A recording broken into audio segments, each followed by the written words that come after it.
From race to immigration, from tax to healthcare, America cannot agree on a single issue nowadays.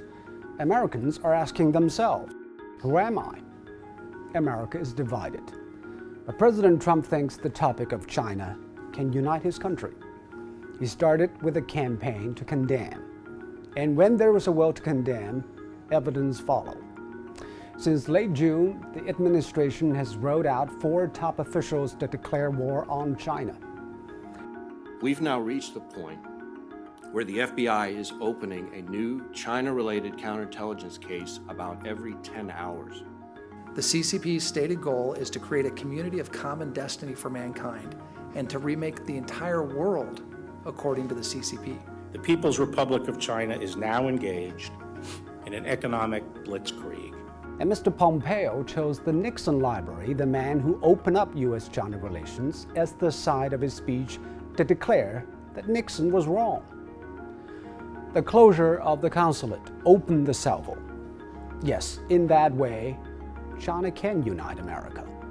But that is an America that sees everything in its past as an obstacle and everyone running in its way as enemy. An angry, delusional, and dangerously blind America. Americans cannot be what they are not.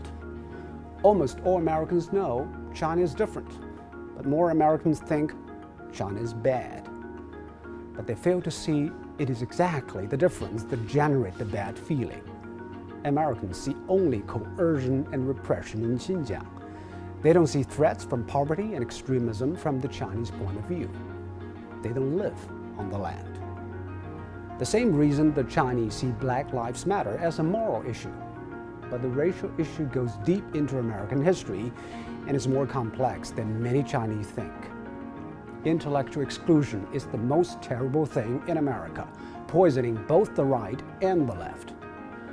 Too often we hear liberals saying Trump is wrong on everything except on China.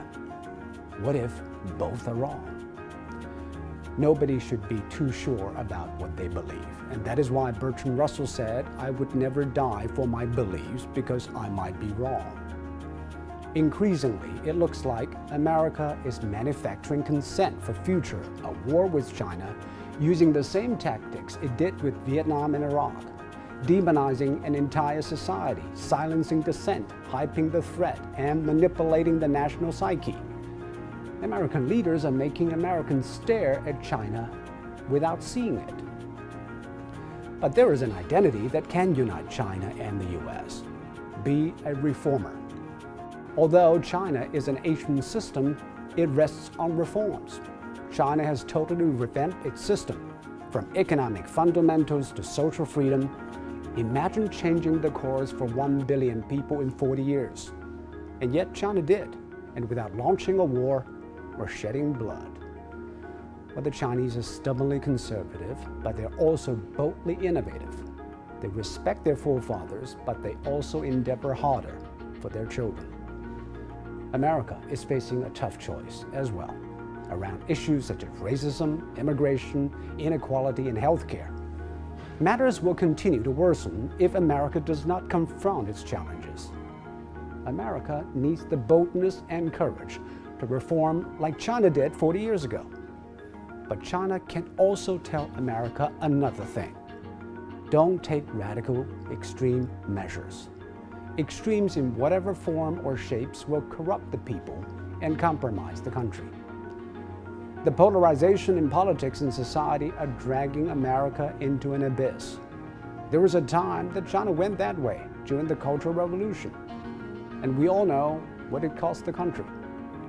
The U.S. and China both offer different societal and governance models, but neither version is black and white. We live in a world of 100 shades of gray. To be a realist, we should neither worry nor wait for change. We need to climb up to the top of sail and adjust it. What China's experience can unite America. Actually, it is the same gene in both our bloods. Pragmatism. Both Americans and the Chinese are masters of it. It is just sometimes we're distracted. Yes, we don't agree on who we are and maybe what we want. But at least we can agree on what we don't want. A war literally or metaphorically. China and the US are competing, but competition is not an end in itself. Let us not forget, we're also cooperating for the pockets and mouths of the world. A fissure would damage global commerce and upset lives from Sichuan to San Francisco.